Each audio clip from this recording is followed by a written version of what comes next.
Dios. What up? What up? What up? What is up? Happy Friday, Raider Nation. What's up, Big Will? How you doing, big dog? What's up, big dog? I'm over here eating my, breakfast oats like the offensive line for the Raiders should. They should be eating Oats. They need more than snacks. oats, dog. They need to be eating hard-boiled eggs. They need to be fucking taking what are those bars that they give the girl in Mean Girls to gain weight? They need to be eating those. They need to be eating fucking frijoles. Like I need them on the tortillas, Yeah. Hey, gotta put some weight in that ass, man. Show up to Cheeto's mama's house. I guarantee you. Walk in the door, the first thing she's gonna ask is, "Are you hungry, baby?" No. The first thing she's gonna say is, "¿Qué chingados está aquí? ¿Quién es él?" Who is it? Who the fuck is that? Who the fuck is this? And make sure they take off their shoes. Yeah, man. Jesus Christ. But hey, man, what's going on? Hey, thank you, those of us who are joining us.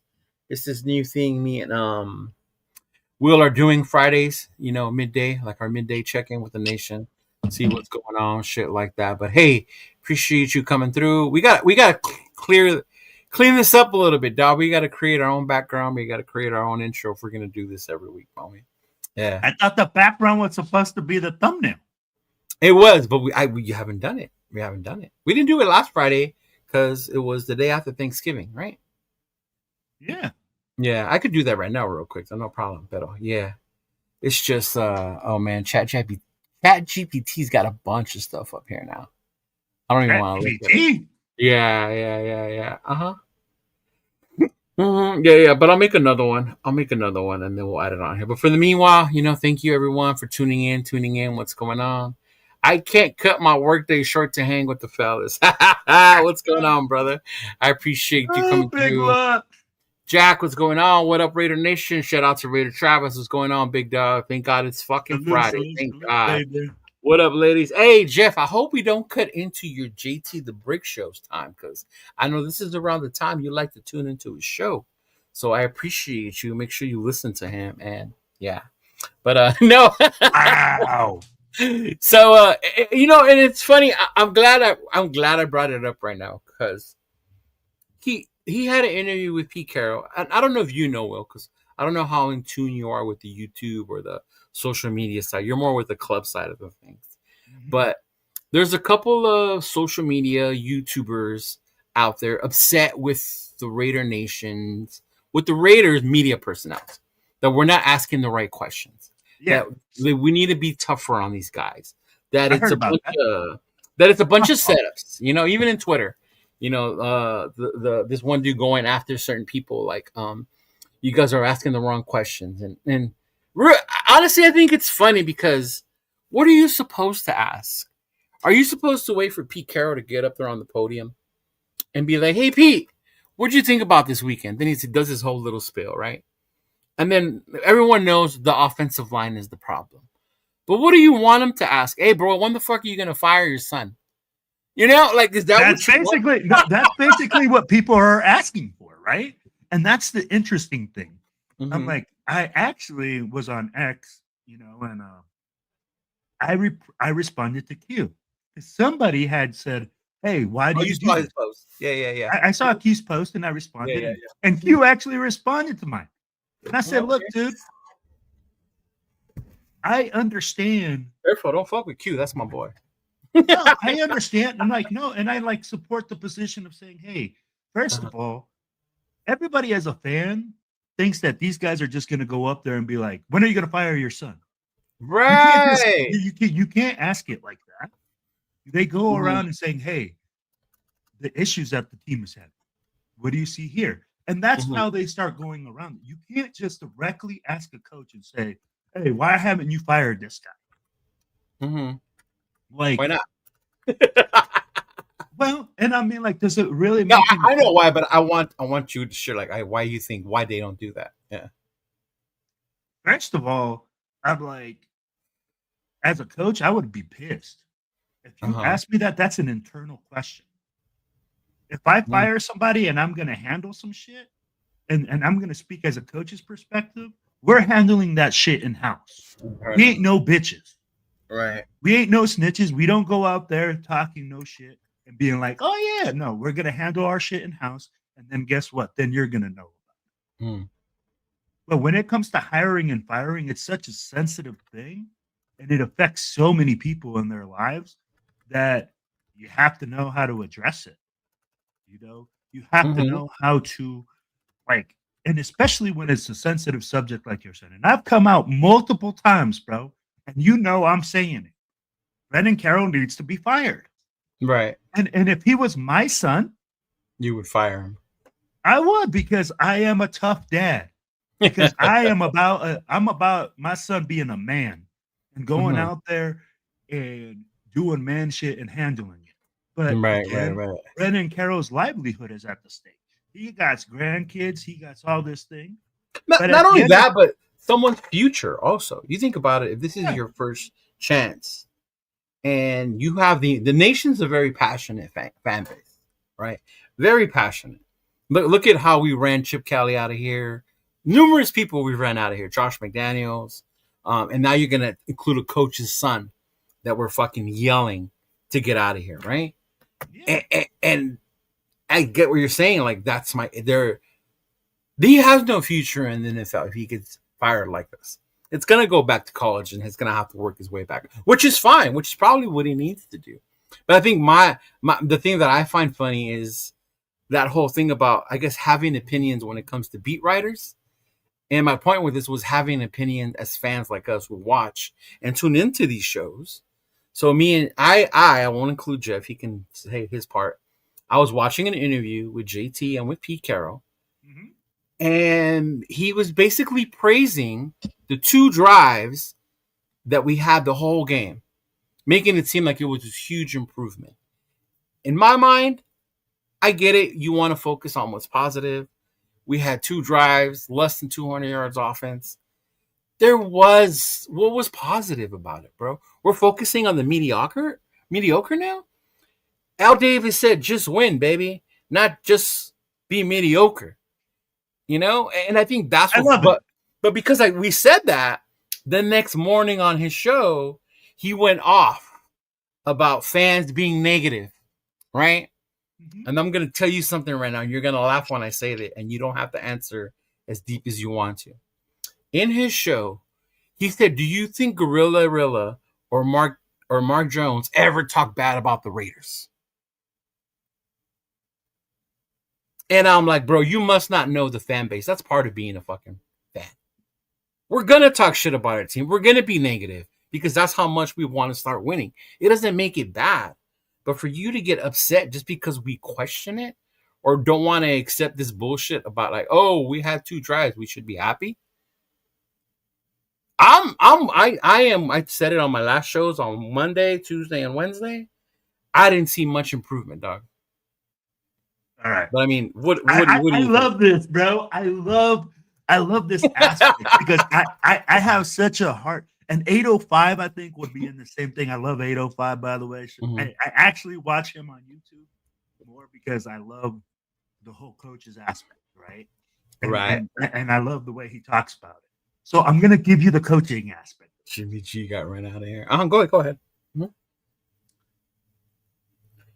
We are so bad, Cheeto, that you have to look for little things like that at the moment to have some sort of positivity in your fucking building. Because at the end of the day, bro, like, we all talked about it. This offense isn't going to change overnight because Greg Olson is calling the offense. Right. It ain't going to just be like, poof, we're scoring 65 fucking points a game and the offensive line is blocking everybody and Ashton Genty's running over people. No. And that's why I said, too, the last game was a game of 2 halves. If you break down the Raiders' first half, we're competitive. But overall, the first half, yeah, we were. We lost the game. And you're absolutely right. And is it coming down to where fans are trying to... I'll tell you what, JT the Brick is trying to put the spin on it in a positive way. And as media is driven as he is, he's also paid by the Raiders. Ooh. 100, right? So when you have a show that consists of your being paid by the team, you can be critical to a certain extent. You just can't go out there and say our team is shit. We suck. I'd be like, we don't get On the paid radio. On the radio. I get that. on the Yeah, radio. yeah. Mhm. So Yeah. he has to manipulate the situation. Yeah, Will, stop moving away from your mic. Oh man. All right, my bad, bro. Here. We need to I'll get move it up. Will one of these arms, Yeah. bro. So Yeah, I just move all the time, man. I'm always Mhm. moving back and forth. Yeah. But he has to manipulate it. And for us, 805, Jeff, you, myself, we don't get paid by the team. We can keep it a buck. And Well, we don't and we're fans. And we're Let me 100% fans. it's funny you say that because when I started this whole thing a few years back, I've encountered different groups, different people. I'm friends with a bunch of people just like you. And someone told me in the beginning, be careful what you say on your show. Mhm. One, I thought about yes, as far as politics, race, shit like that. That should have come back. I get that part, right? Now, the other part was what you say about the team, right? Because if you ever they told me basically if my goal was to get somehow connected to the Raiders, then I can't be as negative as I am sometimes. You know what I'm saying? And in my mind, I was like, honestly, that's not my goal. But say you did get connected somehow to the Raiders. Would that change the way you? I can't do it. Them? You couldn't do I can't do it because, like, for me, like, I love football, bro. My sources say y'all get paid. Yeah. Hey, Big Luck. Hey, make sure you start adding some zeros to that check, big dog, because I ain't seen none. Right. Honestly, Big Luck, like, and I get what you're saying, but sometimes I used to be a lot worse, a lot more vulgar. I switched to it because of the YouTube world and how it affects your show and how it gets thrown out there, stuff like that. But as far as speaking my mind, bro, I always But you know, and I mean, like the whole point of you having a channel and having a YouTube is to voice your opinion. It's to go out there and keep it a 100. I'm not here to say I'm gonna get famous. I just want to give my opinion. And I love talking to other Raiders fans about Raider stuff. I mean, like at the end of the day, I mean, like I said, I'm 43 years old. I don't get paid by the team. I don't see myself ever getting paid by the team. But I enjoy hanging out with other Raiders fans. I enjoy going to the games. I enjoy football. And I'd be like, this is what I do. I coach it. I'd be like, come on, man. You know, this is what it's for. Yeah, yeah. And I get it. And I think there's a way you can still be associated with the team or a network and still be critical. Other media personalities do it, right? But it's in the way you do it. And I think maybe that's why I'll watch my boy Q, because he has on his show, he's critical of what the team does, you know, when you listen to his show. Maybe when he's in the media room, he's not over there like, hey, motherfuckers, why aren't you firing so-and-so? But I don't think you do that as a media personality, you know. You can't, dude, you can't. I'd be like, you have to have access to these people. And yes, you can be critical of people, but tell me like this. I just came out and tell you that you're a total shitbag, that you suck. When's the next time you're going to give me an interview? Exactly. And I think of perfect examples are like Stephen A. Certain players won't, whatever. Or what's that other dude that got kicked off of Fox? They got into a fight with Richard Sherman and Shannon Sharp. Oh, I thought you were talking about Mark Sanchez. No, Skip Bayless. Him. No. But like Skip Bayless, you know? Yeah. Because of how much shit he talks, some people are like, bro, like whatever. I guess it wouldn't be taken a certain way, but no, but you're right though. Winning would cure everything. Winning would cure everything. Of course, man. I mean, like nobody would be saying anything if we were winning. Yeah. Right now, we had 10 sacks in the game if we won the game. He said winning. What's that? I hopefully that's what you're doing on the tables in Las Vegas right now. Shout out to my boy AR. I believe he is in Las Vegas right now. He's down there right now. So hopefully you're still enjoying your trip out here in the States, big dog, doing your thing. And I hope you have a lot of fun. Yeah. Mark do be fighting. Oh, dude. And shout out to my boy LB Raider 10. I hate the Raiders. I gotta upload that audio clip of that kid saying that. I hate the Raiders. But funny part is in that video that went viral for him saying I hate the Raiders, that kid's actually a Cowboy fan who hated the Raiders for beating the Cowboys on Thanksgiving. A lot of people think that kid's a Raider fan crying because he hates his own team. I'm like, no. Yeah. Mm-hmm. He said, I got here, bet, and just like the Raiders, I lost. Oh, man. House always man. wins, bro. The house always wins. Yeah. And then, 2021, we did get a small taste of it. We did. That was the year my nephews became bigger fans because that was the year we went to the playoffs. So that year was a lot of fun for them. We went to our pizza spot. We saw the games. We saw the last game against the Chargers there. We made the playoffs. The following week, we went back to the pizza spot to watch the playoff game against the Bengals. They had fun. Bro, that's what it's about for me right there. What you just said, bro, that's cool. Like it puts a smile on my face because I'm like, yo, I take my kids to the games and I take and I make memories with them, bro. And that's what it's about, right? Like that's why we're so passionate about this team. And that's why we keep it a buck because we watch the games, we spend the money, we make moments with our families and all to see our team literally shit the bed. And that's what's so hard. I mean, like at the end of the day, if I didn't put so much want into this team and so much, like, I guess you can say money and time, I wouldn't care. Like, why would I sit here and talk about this team if I didn't want them to be successful? If I didn't think that this team was something important to me in my life? Bro, we literally take 2 hours out of a day sometimes, 4 days a week, to talk about this team. Yeah, we do. You see what I mean? I mean, like, that's how much, and that's what I get. JT the Brick goes like, oh, well, blah, blah, blah. Bro, you're getting paid to do that.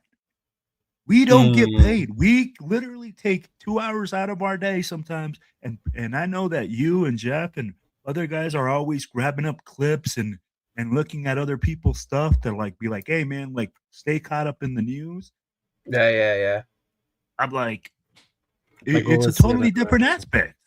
Yeah, yesterday I was chilling. I was waiting for my girl to get ready. We were going to go have dinner, and as I was laying on the bed, but I had a Q's radio show playing, and it's basically just to keep the more information what's going on with the team, so that when we come up here, we know what we're talking about. But shout out to AR. House always wins. I'm not here for gambling. I'm here for the Raider events and to tick off Allegiant Stadium off the bucket list. The complete. Hey, there you go. LA, Oakland, and Vegas. That's dope, man. That's so dope. Hey, join the club, big dog. Me and you are part of that club right there. I can say I ticked off the 3: LA, Oakland, and Vegas as well. That's dope. That's dope. What's going on, Gio? I'm glad you brought up about the fans because I want to share with everyone. I don't know if you guys saw this video that's been going around, but see what you guys' thoughts. I brought it up to Will for us to talk about today. But give me 1 second, make sure the volume's up. Okay. Check this out. By the way, I appreciate his Reebok pumps before we start. I appreciate his shoes, but fuck Alabama. 100. Okay. Fans are the ones to blame for the Raiders' multiple decades of terribleness. Well, because they're too loyal. The Raider, no matter what, Raider fans are buying tickets, buying merchandise, filling that stadium. Loyal to a fault. Yeah, that's what you're saying. And the Raiders are making money. They have no incentive to lose. Stop going to games, Raiders. I'm just gonna stop it right there. So basically, homeboy's saying, right? Correct me if I am wrong. That the reason the Raiders are bad is because we give them no reason to be good. Because no matter how they do, We're always buying merch. We're always buying tickets, and we're showing up regardless. Can I fan the way I want to fan? Is that what I heard? The way I want to fan? We'll get there. We'll get there. But is that what I heard? Yeah. That's what I heard. So we're the reason why we suck. Because if we would stop going to the games, if we would stop buying merchandise, somehow the people they hire would know how to do their jobs. No, man. I mean, like, and that's where, you know what? And this is, I think, is from a person that's looking from the outside in, right? Yes, that's what I saw it. Which is why I didn't comment on it. A lot of Raider fans commented on that thread, like, "Oh, you don't fucking know the nation." Da, da, da, da. I could tell it's someone who's not part of the nation and doesn't understand, as opposed to being from an outside looking in, right? Like if you guys would just stop cheering, then yeah. Mm-hmm. Yeah. And I mean, like, let's be real. I mean, like, the Raiders is almost like a cult following, right? Mm-hmm. Like, you know, the people that are actual fans.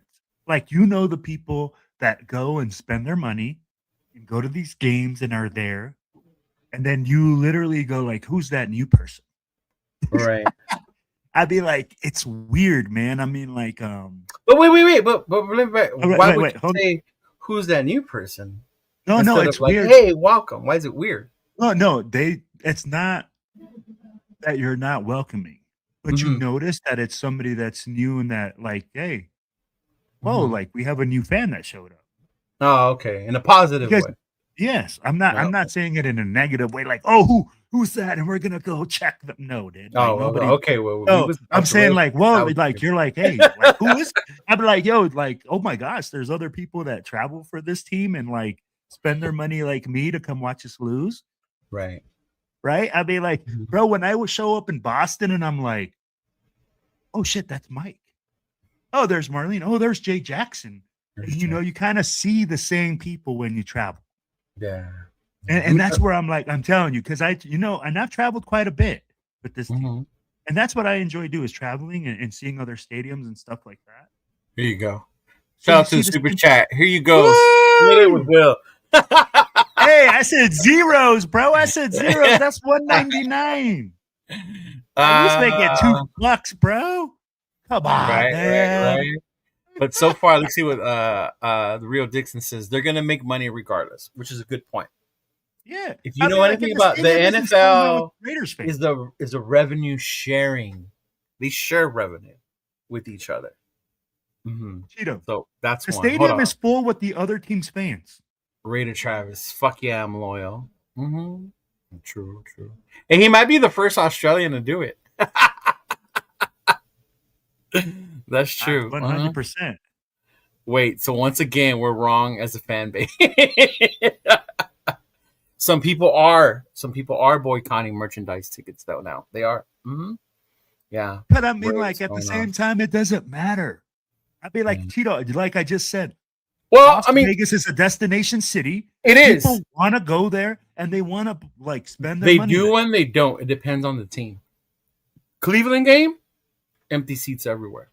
Wasn't a sellout. This Bronco game, it probably won't be full either. The tickets keep dropping each day when I look up there. When you see the tickets dropping like that, that means they're not selling. Even the other away team. Right? But they're still going to make money regardless. Yeah. And that's the hard part. I'd be like, bro, at the end of the day, there's no incentive for them to win on their owner. So then does that include us talking about them? So you're wrong, Leo and Will, for having the Raiders podcast. It's all your fault. Bro, can I I'll say this. When you start accepting mediocrity and not being able to criticize the team, then you're part of the problem. Really? And I will say that because for me, you can't have undying loyalty to an organization without being 100% to it. And if it's like this, when you love something, you have to let it grow and you have to keep it real. And if you can't do that, then you don't love it. I'd be like, think about it with your kids or with your loved ones. If you can't keep it real with them, then who can you keep it real with? Right. So I love this team. So I will criticize it and I will think, hey, that I know better until I'm proven wrong. And I'd be like, when you come out and you say, hey, there's no criticism on the team. So if you hear, and I get what you're saying, because I'm the same way. I'm going to criticize the team, but I'm going to show up regardless. But when you hear radio personalities tell you, if you're going to be negative, then give your tickets away. No, don't that's come ridiculous. To the games. Because here's the thing. That's why you're a radio personality, right? Your job is not to do anything but sell tickets and get more attention on the team. That's exactly their job. And you know what? JT has been with the team 20 years, 30 years. And again, I get what you're saying. You can't be just saying everything's fucked up, because then you have to be also articulate with it. You have to articulate what you say. Right. You know, you can't just come out and talk bullshit. If you don't have any facts to back it up, then people are going to call a spade, and that's why you say, hey, watch what you say on this, right? Because it's recorded. It's on YouTube. Bro, you'll be able to bring back what I said 3 years ago. Yeah. So what I would say is this. If you can't criticize a team, if you can't keep it 100 with your team, then what are you actually doing? I mean, like, are you really call yourself a marketing director if that's what you're going to be? But if you're a beat writer, if you are a guy that is a journalist, and that's what you consider yourself, then be one. Right. Be informed. And I love reading articles. I mean, like, lots of great articles are written by guys. Hell, I didn't even know one guy that wrote articles lives right down the road from me. Really? Yeah, a lot of people don't really read that many. Like Mo Moulton, he does a lot of good articles. He's on Silver and Black today. He does a few. I like Vinny when Vinny does his. I like when Vinny comes out with his too. Yeah. And you have to read, man. And this is the thing with people. Yeah. All the information they want it right there on video or on audio. And take a minute, read an article, look at who they're freaking stating, what articles they're using to get this information. Well, I mean, that way, speak on that. That part is getting tainted, and that's probably a whole nother issue. But I mean, with the whole social media trend, nothing has to be validated anymore. Nothing has to be confirmed or cited. Motherfuckers say shit. I saw it on the internet, and motherfuckers swear it's true and it's law. It's 100 without doing their own research. But that's why you have to do your research. Yeah. You don't have to, because you can come up here, start a show like this, make up some shit, right? And then go viral and say, well, what's his name? I saw it on YouTube. They said, don't Mitchell Reds me, bro. I'm saying, I didn't say that. I didn't. No, Mitchell. But here's the thing. No. Like, here's the thing, right? You get all these famous YouTubers from that. They're getting paid by big organizations to do this. Tell me what big YouTuber you see that is like a self-enterprise, like their own network. And that's where those are the guys that can be critical. And those are the guys that come out and they have good shows because they're independent, because they're self-made, because they're not standing behind some large corporation that pays their checks. Yeah. And that's where we're all trying to be, right? Self-made. Hey, this is what we do. Oh, hey, man, Alec, this is a good one. I like this one. Shout out to Alec. He's a JT totally corrupted by not wanting to be negative, right? To keep everything all good with his team sources. And I'm glad Alec brought that up, because in the beginning of the season, me and my boys, like the Raider Syndicate, whatever, we had our hesitation about Genty, about Carroll, about this O-line, right? About whatever, everything. And we used to get blasted about being so negative. I'm going to stop watching y'all because you guys are so negative. You guys were positive when AP was here. Why are you negative now when Carroll was here, right? And I get it. But it wasn't being negative, and I'll talk for me. I wasn't being negative just to get attention or the argument or the retraction. Is because I didn't believe in what I was seeing with the changes. I didn't believe in them. You know what I mean? I didn't believe that we made enough upgrades in the O line to protect or make run lanes for Genty. I didn't believe in the wide receivers that we had. You're relying on two rookies, unproven rookies, right? One based on his height and his size and his speed, and the other one because he's a cool story from LSU. You know, but when you go negative, I get it. In the beginning, it's hard to accept. Now that we're 2-10, 2-9, or on our way to 2-10. Now everybody's like, okay, now it's cool to be negative. So, like, when is it okay to be negative? For me, and then that's a difficult balance because my wife will tell you that I always think about the negative first. I'm just like, bro, if something fucks up, like I have to have a plan C, B, F, G to make sure that everything works out. Mm-hmm. But and I was negative about Genty, not because I didn't believe in him, but it was more because I didn't believe the hype of generational, of you can't pass on a guy like that.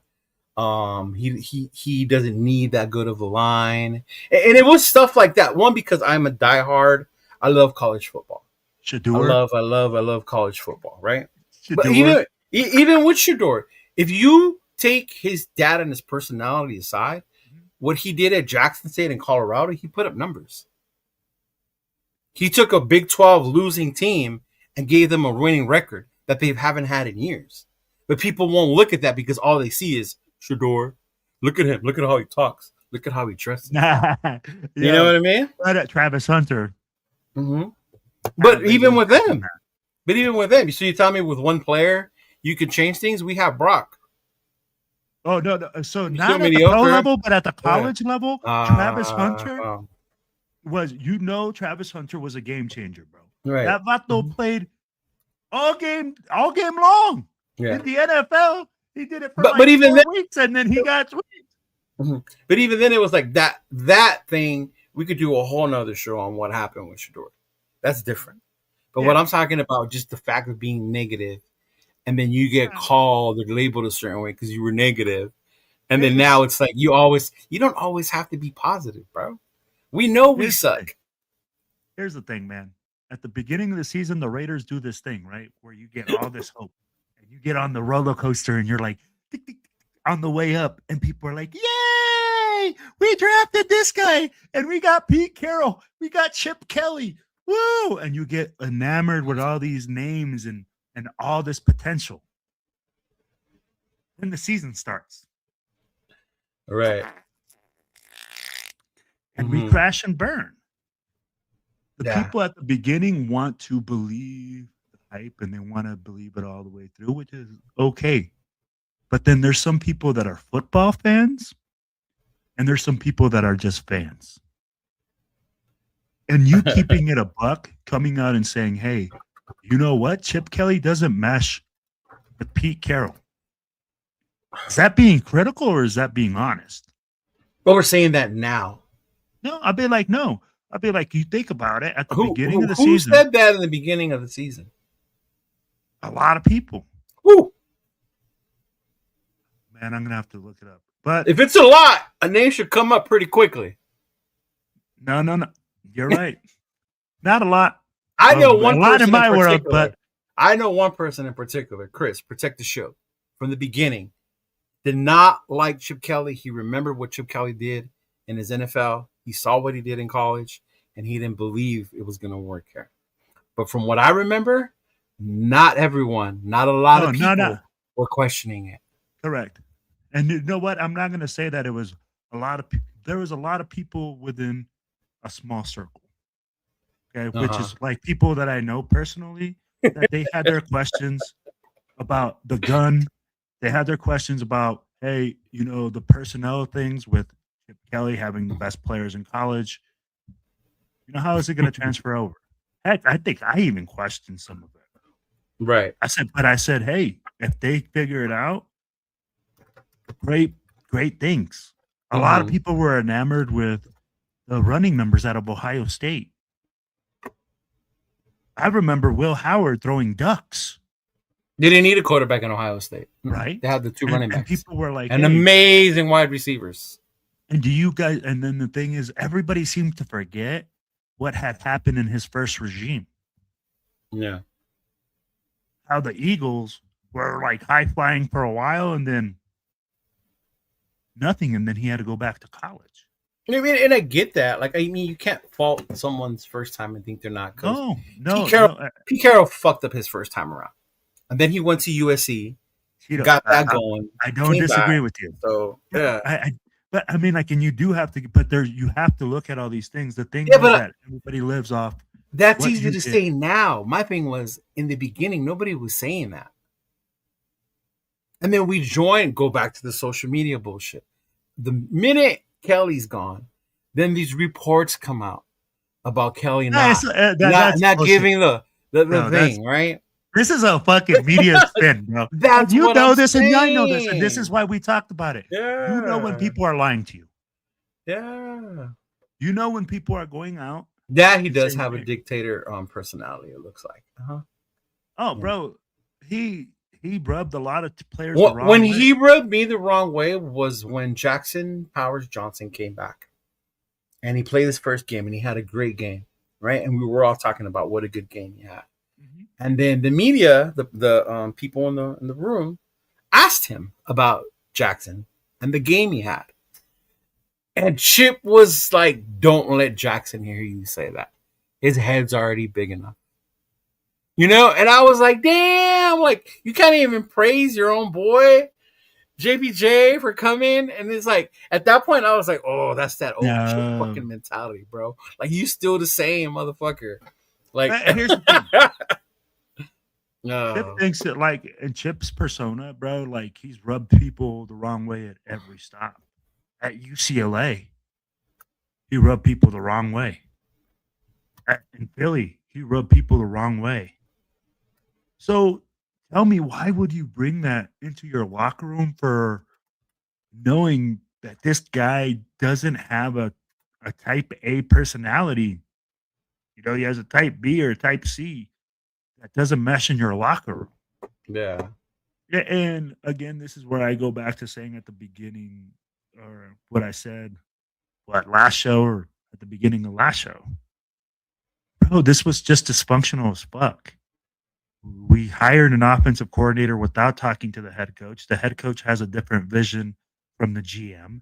Everybody has a different vision. The defense is even different. Yeah. I'd be like, Pete Carroll has a different vision for our defense than Patrick Graham. What up, Bueno? Mm-hmm. So, and I agree. Shout out to Raider Travis for being positive. The only thing the Raiders have given us to be positive is 2 games with no interception. And that's hard, right, bro. And you know what? Travis asked me something. What's the odds of Geno Smith going 3 games without an interception right now? Well, you would have to start over. Well, yeah, because last week he had an interception. Yeah. So what's the odds right now of Geno Smith actually making it 3 games without an interception? Carroll, the head coach of Ball Blame, goes back on him. 100%. Yeah. Mm-hmm. And why can't you be critical? Here's the thing, right? Every fan has a way to fan. You always told me, can I fan the way I want to fan? If I want to wear a Raiders hat during the season, yeah. And guess what? You're entitled to your opinion. You're entitled to the way that you want to fan. Mm-hmm. If you want to be critical of the team, go be critical of the team. If you want to be all freaking honky-dory and everything's unicorn and rainbows and the Raiders are going so much better and we're going to improve, fantastic. Right. But at the end of the day, we're all going to know it's bullshit. And we're all going to know what's true. But hey, let people fan the way they want to fan. If you want to be critical of Cheeto for, him coming out and keeping it a buck, then hey, be critical of yourself for not keeping it 100. and just being a fan. Only about the Raiders, yes. But you can't have it both ways. You can't just be like, hey, you have to be positive. Oh, what the fuck are we gonna be positive about? We're 2-10. Two touchdowns by Brock Bowers. That's sweet. And you know what? 2-10. That's all we gotta say. What the fuck was is at positivity? the game. I was at the game. The fucking first touchdown, fucking amazing. Fucking amazing. Like I told you guys on Tuesday. I think I luckily have been able to witness two of the greatest catches that I've ever seen. One was the Michael Crabtree one in San Diego, and this one is fucking another one, bro. Like that was a fucking insane ass catch, right? And I was happy. But that doesn't mean that I'm fucking horrible, because when I come back and I talk about the game, I still want to talk about the dysfunction because I still see it. There's no rhythm in the offense. We still can't get run lanes. 100%. Our best option to get Genty going is by dumping the ball to him on the side on the pass game, as opposed to handing off the ball to him. The best option to get Genty going is praying to Jesus, hoping that one play breaks open. Yeah, it's because we're an organization that nobody wants to go to. We can only overpay for coaches that no one else wants. No team wanted Pete, and we overpaid Chip. That's our life right now. And that's true. Yeah, that's true. Yeah. Hey, thank you, Travis. Thank you. Let's be positive about Cheeto's big-ass Raider hat. Thank you. You know how much shit I get on social media for wearing that hat? People talking shit about a grown-ass man wearing a big hat. But everybody wants to take pictures with you. Hey, everybody wants to take pictures with you. And here's the thing. Oh, man. But no, back to this. Yeah, he's right. Like, and that's our life. And No. But I'll be like, so check this. Then what's the solution, Cheeto? I'd be like, what's the solution? Do we stay with Pete? Do we look for somebody young? I mean, like at the end of the day, whatever it is, I just hope that Spytek sits there, and Spytek is the one that makes the decision and is married to his guy. Let him have the same ability as Ziegler. Right. Be married to his guy. Well, that's the only way I see this. But Ziegler it was vice versa. Though. It was vice versa. It was vice versa. Yeah. What I'm saying is, I want the marriage. You have to have your GM and your head coach have the same vision. Yeah, you gotta let Spytek pick his. If you're gonna move on from Pete, you're gonna have to let Spytek be the one to pick his coach. Now, to solve what 805 was saying, right? Like, how do we get past this part that we're stuck in? You have to create a scenario where coaches are gonna come in here and know, one, they're gonna get more than 1 year, right? They're going to have to get more than 1 year to fix this. And two, that they're going to be able to create the kind of team that you want to. And how you do that, one, we're in a good position with the draft pick, right? You already have certain weapons on your team. You have Max Crosby, you have Brock Bowers, you have Ashton Genty, right? You have those three. If you're a big fan of him, you can see you got JPJ, right? You see you have those. You have Colton Miller. Yeah, you have certain pieces. So you entice a young coach like, hey, we have this. These guys have been together. You can go out there, show them how much money you have. We have one of the top teams with a lot of money. We're going to go in free agency. We're going to solidify that offensive line. So that come draft day, if you want or you see your guy, not the nation, but if this coach, whoever comes, sees their guy and that's who he wants, you let him go get him. That's how you bring someone in that wants to come here.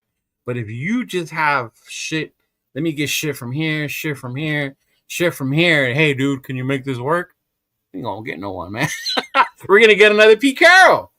Man, and here I thought the solution was just to bring him to Vegas, let 805 take him out on the town, and make sure that we sign him in the morning before 805 lets him go. Right. But I mean, like, so what I would think is this. We have to get a young guy. We have to give a guy an opportunity, and I think you're right.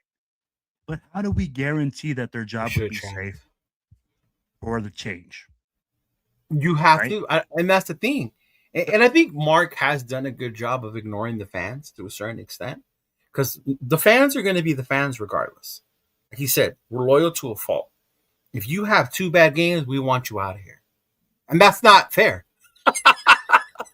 But that's how we are as fans, right? Some of us are, right? Some of us want Max Crosby out of here, because he should be playing harder, or we could be getting more, or he doesn't make that much of a difference. Other fans are like, dude, you can't get rid of him. He's like what brings people in, I guess the younger people, to want to be Raider fans as it is anyway, right? Like that pulse of the nation. And then so it's like he has to, one, not listen to the fans and stick to the fucking plan.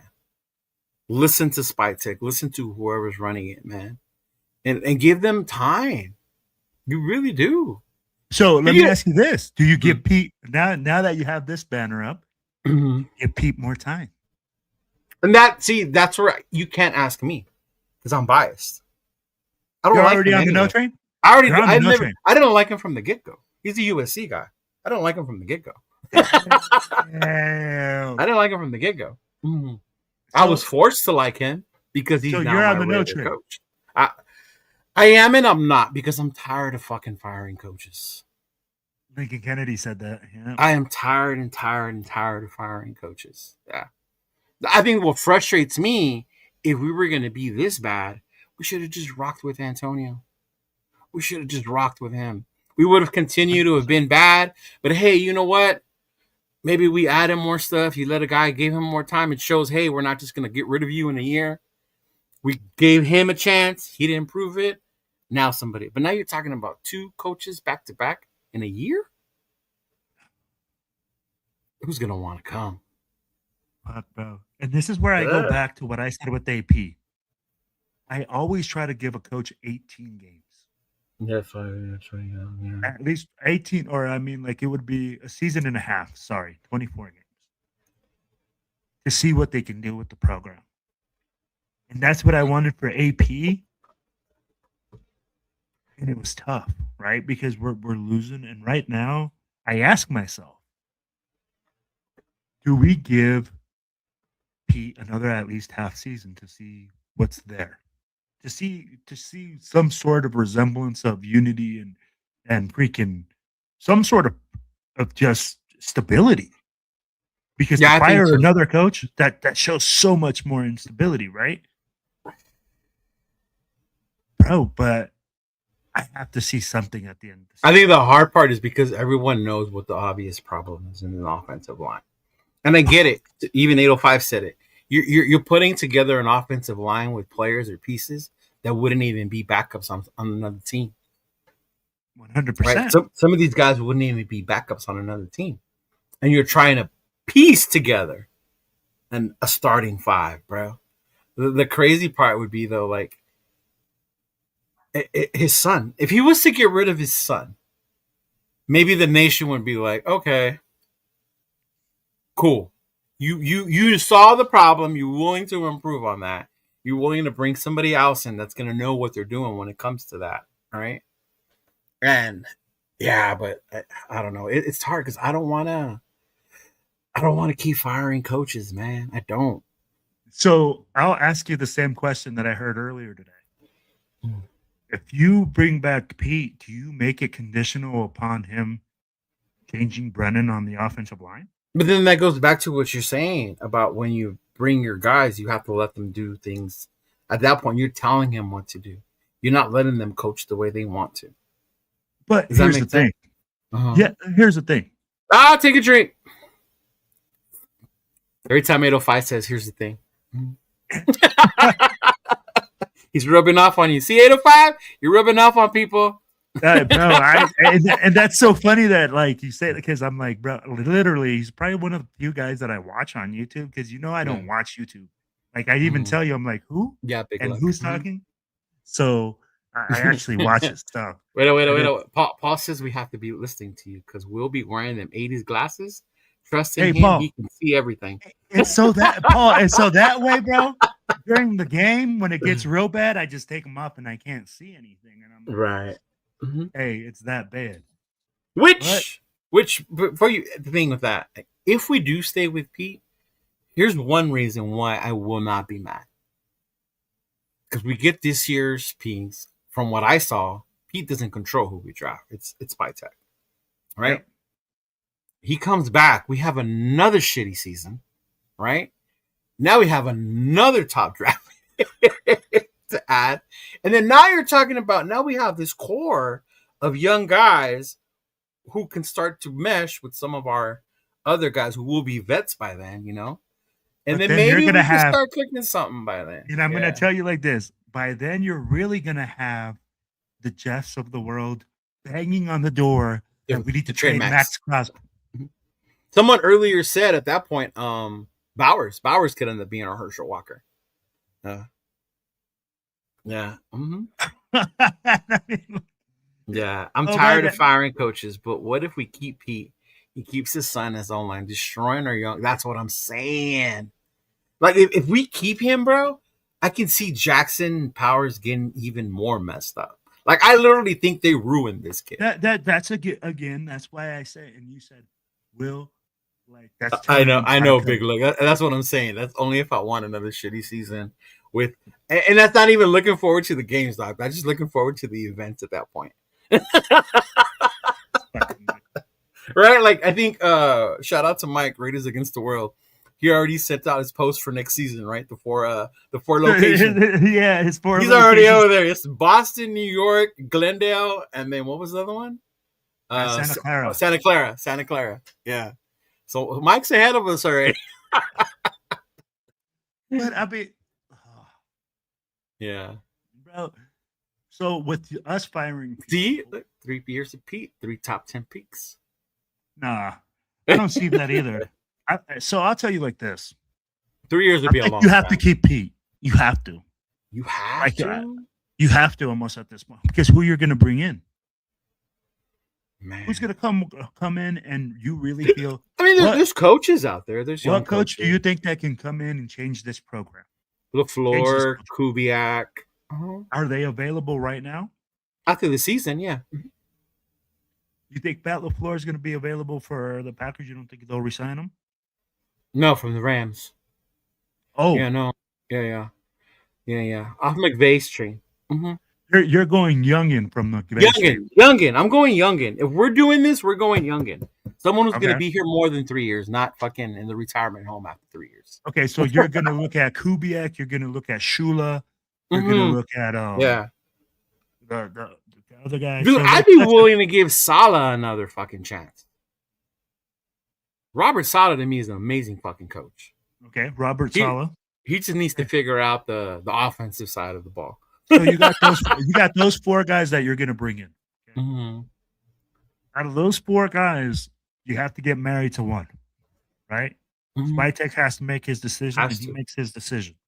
Yeah, we know that if they go offensive, you know they're going to try to draft a quarterback, right? I mean, like, let's be honest. Most offensive coaches, that's the first thing they're going to try to do is get married to a quarterback.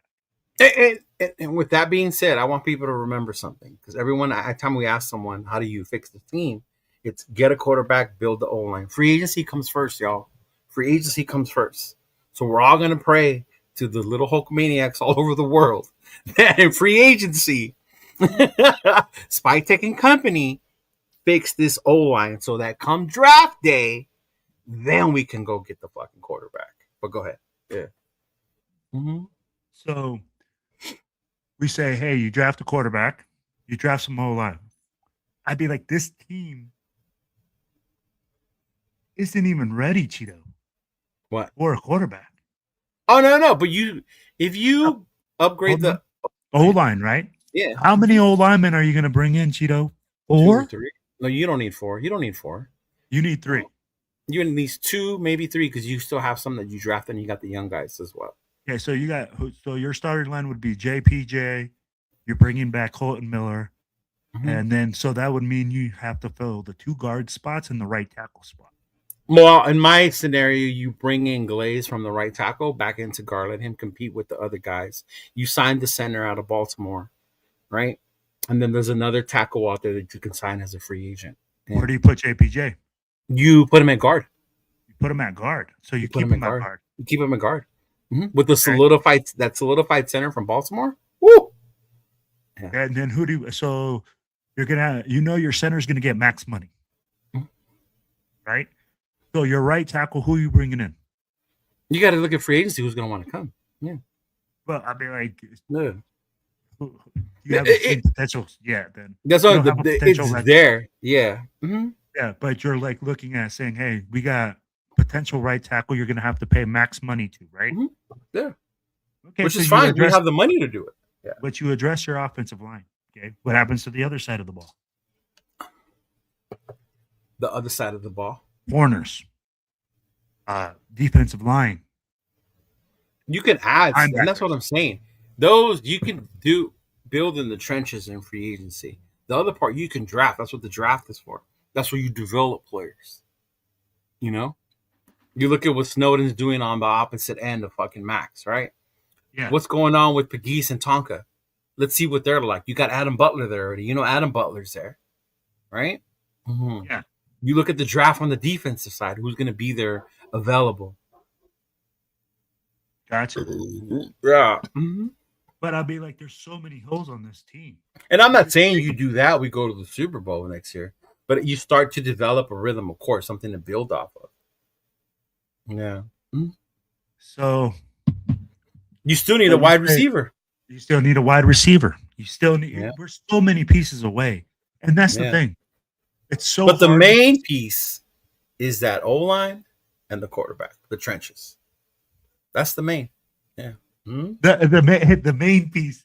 I like the main pieces, right? Yeah. And tell me how hard it is to hit on a quarterback when you draft one. It's even harder when you don't even take a chance. At least you're taking a chance. 100%. And that's where we've been. Instead of taking a chance and trying to hit on one, we've been sniffling through the garbage, trying to pick one out. I agree with you. Garoppolo. I'm not disagreeing. Oh, come on. Minshew. Yeah. Gino. No, and you're right. We have to take a chance, right? But how many people with the Raiders are gonna right now with Raider Nation are gonna want to take a chance? How many people are willing again to go through mediocrity? What do you mean, the players? The fans. Fuck the fans at this point, dog. Who cares what they say? I'm telling you, we're gonna be positive or negative regardless. That's why I say they need to stop listening to us. But I mean, like, out of the fans, if you really think about it, they're the first ones to be critical. As soon as we're going to be critical regardless. That's what you're not hearing me. We're going to be critical regardless of what happens. Week 1, we love Gino. No, preseason, we love Gino. But so, how do you keep a quarterback, a young quarterback that's going to go through trials and tribulations, okay, and definitely go through a lot of struggles, with a competent coaching staff that's going to know how to groom and develop him? I don't. That's where I don't feel like Pete can do it. Well, you said keep him. No, I didn't say keep him. I said that we won't have a choice. I feel like, yeah, mm-hmm. And that's where I'm saying. I'm like, in order to show some stability within the organization, hire another coach, Tito. I'm like, it doesn't guarantee you that you're going to bring in Chris Shula. No, it doesn't. But I think what it shows you is one. I think when you think about reasons why you fire a coach, right? One, they lose the team, they lose the locker room. They're part of the problem too. They're the ones creating the drama. You want to tell me all that Chip Kelly shit leaked after he got let go? All of a sudden, the head coach didn't know that shit before. Like, come on, it's just more and more drama that keeps coming from that shit, dude. So you're on the train that it's just a total dysfunctional train. No matter what Pete does, he's out. He hasn't shown anything, even as far as developing of players. Dude, I agree with you. And I'm 100% with you, dude. I mean, like I've said it so many times. Show me one positive thing that he's done. He was asked Monday about fucking Rodgers in the game that he had. You're talking about a rookie fucking guard that went in there. Was the highest rated guard, which doesn't mean that much anyway, because it wasn't that high. But that just shows how bad we are. And he's still like, we'll see how he does in practice before we play him.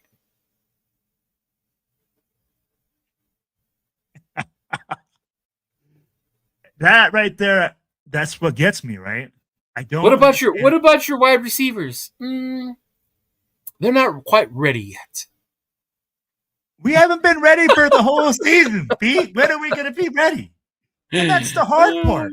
right? And I'd be like, and I agree with you. I mean, like I've said it so many times now. Show me one thing. Show me one thing that he's done. Nothing. Him, nothing. I haven't seen anything. So you say this, and then we fire him, right? But then everybody's gonna go, well, how do we prove it to the next coach that, hey, you're gonna be the one? You're gonna be the one that we're gonna ride with. When we just got Pete Carroll, who has all this accolades. Accolades do not. Time passed you by. No, correct. I'm not saying, but I'd be like, you remember, you're selling this to another coach. You're bringing in a young guy and telling him, hey, I'm going to give you time.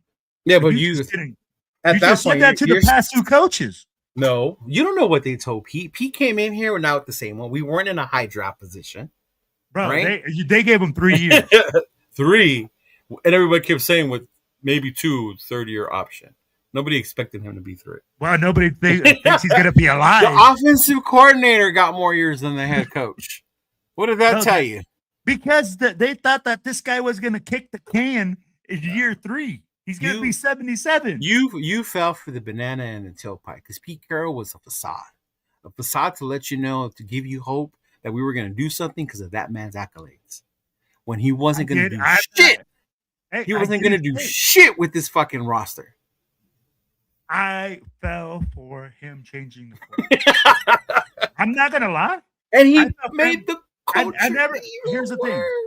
Here's the thing. I never said that this team was going to be a championship team, though. Remember, we all talked about it at the beginning of the year. We said 8 wins or 10, and then I think I went down to 8. So we never said. I told him already, Jeff. Yeah. Don't forget Leo's reply. Oh. He called us dummies. Yeah. Damn you, dummies. Okay, JT. I'm like, yo, we all know you are bought and paid for, JT. That's the way that it is. Will just got himself in trouble, y'all. I can't wait to Houston. Bro, hey, who signs your checks? That's all I gotta say. Can this be how? And yeah, see, this is what I was saying. How Pete tanks and gets under coaches that he wants instead of someone else's coach's choice. Yeah, I don't know. You have to be able to sell it, and that's with Spytech. You let him choose his guy based on the relationships he has and he's developed. You know what I mean? Or even with it's Tom. So hard for me, bro, because like you're not even talking about just bringing in a young coach. You have to bring in a young DC, a freaking OC, or a guy, a staff. You have to bring a whole team. Mm-hmm. It's not just one guy, and that's where people. Well, and then that's the thing, though. Once you do get that coach, you let him pick his staff, not assign his staff to him. And I'm 100% with you. Even to Pete's credit, if the stories are right, he didn't get to pick his OC. He didn't even get to pick his DC. Yeah, his DC was the guy that was already here. So tell me, how is that supposed to function? You don't pick the stuff. You get told who you get, and then how your is it teams supposed don't to mesh function? up. Because we all fell for it. Look at the guy's track record. He'll know how to do it. When that shit was many moons ago. You know what was the last thing I remember from the Seahawks Steelers, Pete Steelers? Yes. The last thing I remember, and it stays in my mind, is Marshawn Lynch laughing in Pete Carroll's face. Because he decided to pass the ball instead of running it, and Marshawn went, ah! You know? There's and that's the hard part is that the things that we talked about are the only solutions, right? You either bring in a young coach, or if you do keep Pete Carroll, you have to tell him that he has to fire his son. I'll be like, let's be real. I'll be like, are those the only 2 options you see, Cheeto? I mean, what else? I mean, like, I don't see a plan C. There's what else would there be besides that? So, what, Belichick? Bro, so why do you have to name drop that guy? And I'm going to tell you, bro, I have never seen so many Raiders fans bring up Belichick. And then I'll be like, bro, you suck in college. I'll be like, he ain't cutting it in college, spending all that North Carolina money with his 23-year-old girlfriend. I do not want to see that in Vegas. Bill Belichick with this 23-year-old girlfriend. Bro, yeah, there'll definitely be more tomorrow, man. Y'all check it out. This right here, Ohio State, Indiana. Watch that shit.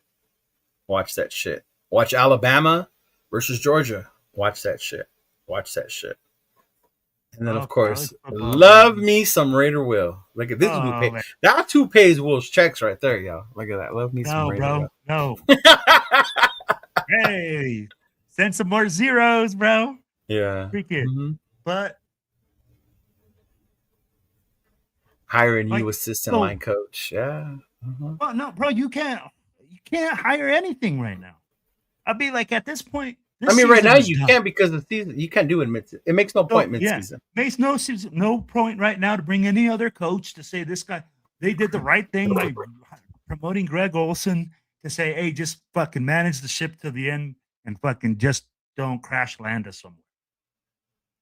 But bro, Pete Carroll, the decisions that he's been making, the coaching decisions that he's been not made, everything right now has come full circle, and it's right in his face. My thing is this. If there's no change on the team, if there's nothing that changes, Pete Carroll is gone. If Pete Carroll somehow miraculously,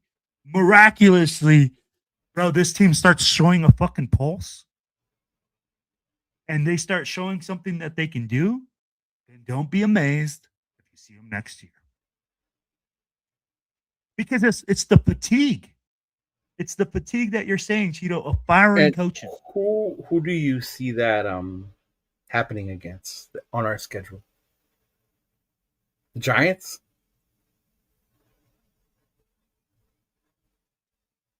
Any happening this weekend? I hate you, bro. I'm like, I don't know, bro. Like, you ask all this, I don't know.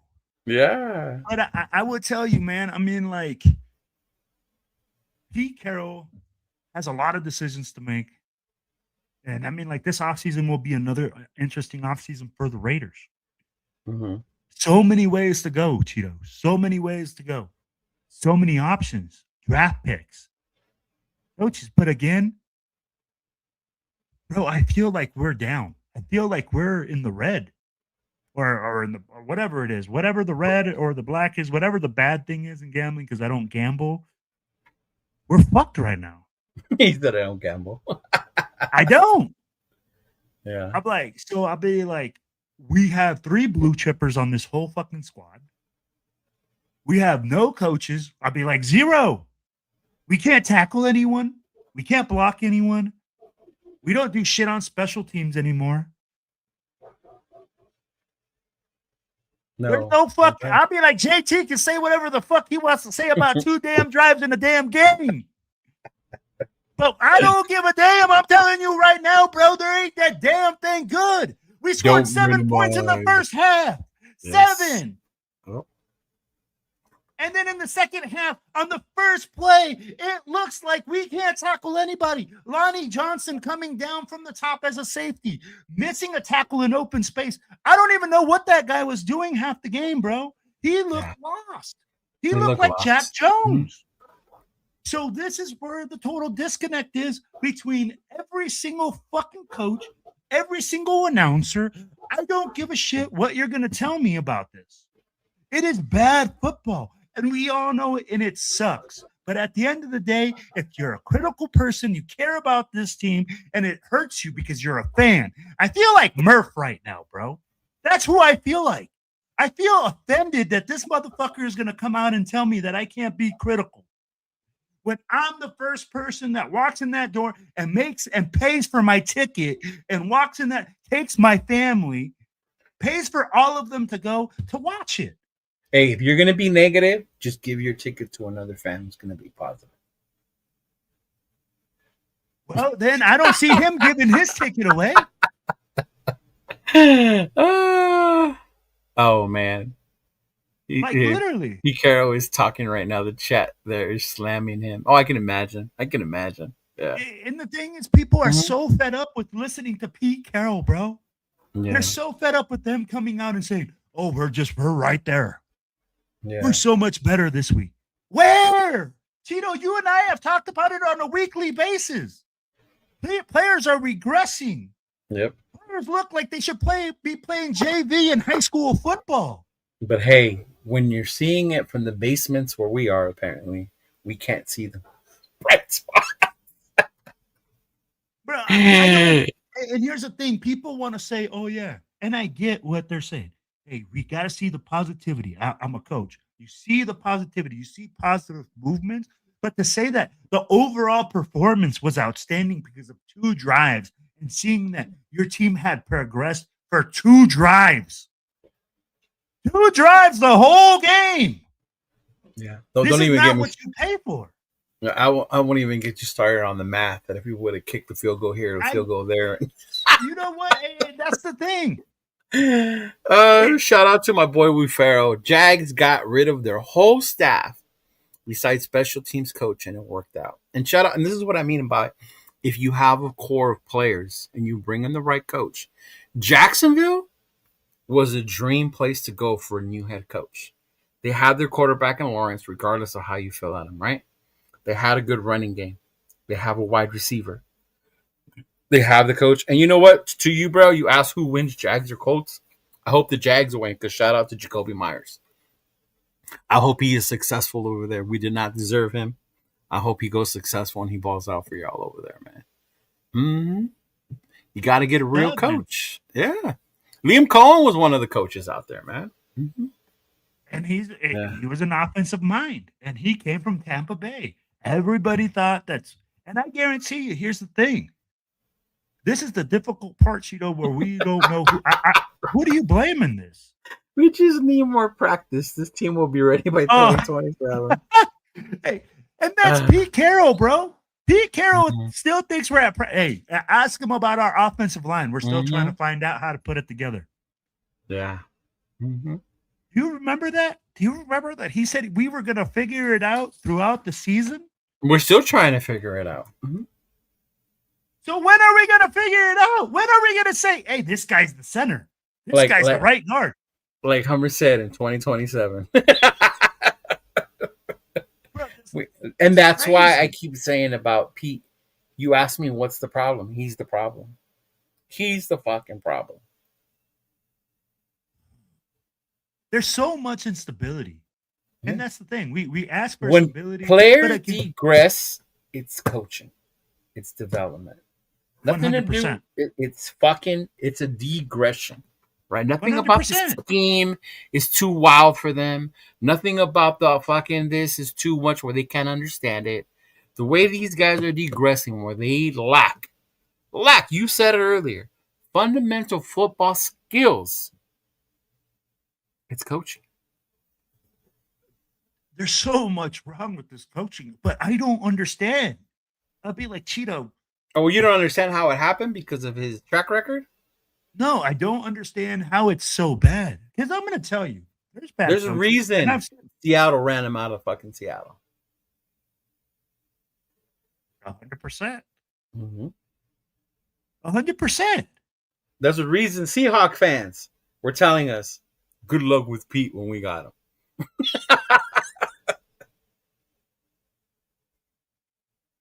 Oh, fuck. It's frustrating. Mm-hmm. Man, it's just like you just keep shitting in my cereal the more you add on to it. I'll be like, bro, and this is where, I would love to have a discussion with somebody that's going to try to tell me to keep this positive. When you throw out his show. Call his show. His show, is it over? Oh, it's over. You got to call tomorrow or Monday. Call his show between 12 and 2 and have that discussion with him. Call in. Let him know you're a black hole president. Because I know someone who couldn't get on the line and they told him I'm a black hole president, and all of a sudden he got on the line. Let him know you're a black hole president. Really? Mm-hmm.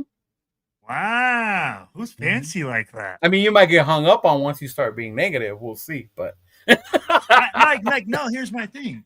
Like, and I would sincerely ask this, and I'm going to ask the chat right now, and I'm going to ask everybody. what positive thing can you say about this season? I'll be like, how can you say anything positive has come out of this besides getting a high draft pick? Where? And can you expect fans to be positive out of mediocrity? And this is where that one video that you had came into effect. If once we as fans start letting mediocrity be okay, then are we really fans? Because we don't expect our team to win. Yeah, but I think we're at a point where we understand, we know they're bad, but we keep showing up because to us it's more than about the game. Like we're going to Houston, but we're not going to Houston thinking we have a chance to beat Houston. If we win while we're there, it's going to make our trip even better, right? Mm-hmm. But we're going there because of the nation. And that's why I tell people Raider Nation is more about than wins and losses. If we win, it's fucking great. If we lose, god damn it, that shit sucks, right? But it's more about the wins and the losses when it comes to Raider Nation, right? I'm going to get to meet the people that you know down there that we've met in meetings, in the chat, from Texas, from fucking down there, shit like that. So just stuff like that is what makes it different for us, Because I don't see any other fan bases that rock like that, There isn't. And this is why it's so different. And that's why people don't understand. I have a buddy, he's a Donkey super fan. And I'd be like, he dresses up and does the whole costume thing and all that jazz and whatever. But he even tells me, he's like, you guys are so different. He's like, man, because he comes to the Raiders, Broncos things. And he comes dressed up. He's a cool ass cat. Hook up to the Raiders thing and he don't give a fuck. He's shooting the shit. Right. Man, he's like, I've never seen a team travel like you guys. He's like, our team doesn't travel. They don't do this. They don't have. There's fan bases that travels. Pittsburgh travels. Cleveland travels. Who else? Dallas travels. That does parties wherever they go. I've only seen them do parties. Like Cleveland did parties in Vegas. They have their own thing going on. Yeah. This last time Dallas, but it's rare. Yeah. So people were like, "Yo, Bills do travel." Yeah, Bills Mafia does travel. But I'm just Bills saying, Mafia. But people look at that and they go like, man, that's so different. And that's what makes Raider Nation different, man. It doesn't matter that our team is good or bad. We travel because we want to, we support our team and we just have these memories that we make with each other. He said we have 2 games work, no interceptions, and Leo wore a big ass hat. Oh, come on, man. Hey, then why is he not wearing that big ass hat every game? If we're not throwing an interception, Leo. JT will not put him on. I have followed JT for 20 years, but I've seen him disrespect other fans because he didn't agree with what he said. He never disrespected me, but I've seen him do it. Oh, wow. If we win, you'll be happy until you see our updated. Exactly, 805. And I will be okay with it. I will. You know me. I don't give a fuck. Dude, and here's the thing. Does the draft position really matter? I'm going to ask you that, Cheeto. The reason I say this, because I feel like regardless at the end of the day, you have to use those draft picks. You have to be able to develop those players. You do have to, but it's who will be available to you in those positions is where it matters. You look about the draft 2 years ago when it was Caleb, Jaden, and Drake May. How cool would it have been if we were in one of those top 3 to get one of those 3 guys? But we weren't. We were in the teens. Okay. We landed Brock, right? We landed Brock, which was good for us.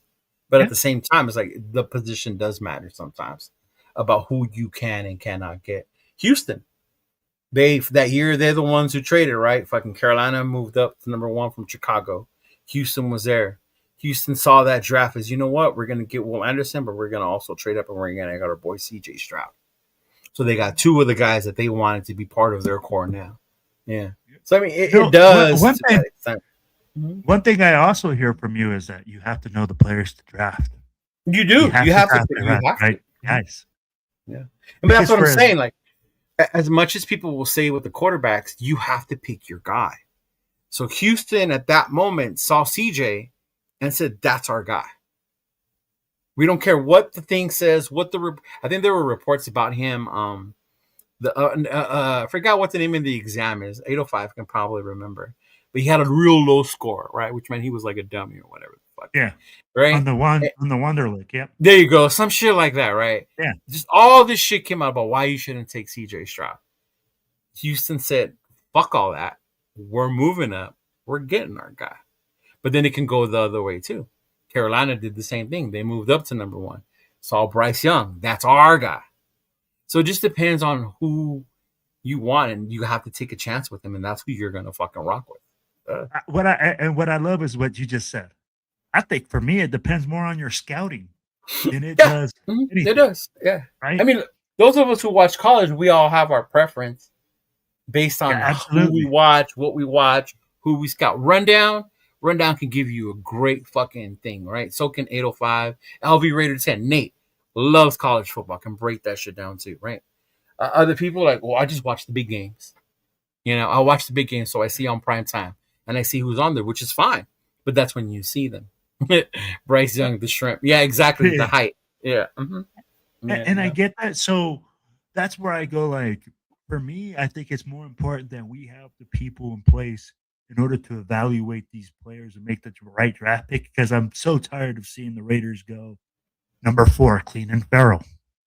But that was gruesome. I'm saying the Raiders because it says their organization, right? Yeah. As a team, how many times have we had a first-round draft pick that we go like, oh yeah, this guy? I'd be like Tyree Wilson. Another one. Now Jack Besh is on that list because I ain't seen Jack Besh, and we drafted him at number 2. Oh, careful. 805, my God. Yeah.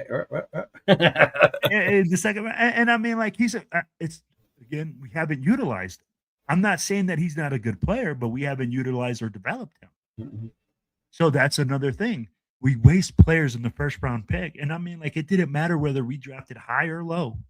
And when you do pick them, you have to give them time to develop. Oh, I'm so glad you said that, Will Ferrell. Yeah, some people don't understand. 9 times out of 10, you need to develop them. These kids 100%. Are coming in here. The kid out of Alabama, this Saturday, Simpson, this Saturday is only going to be his 13th game that he started.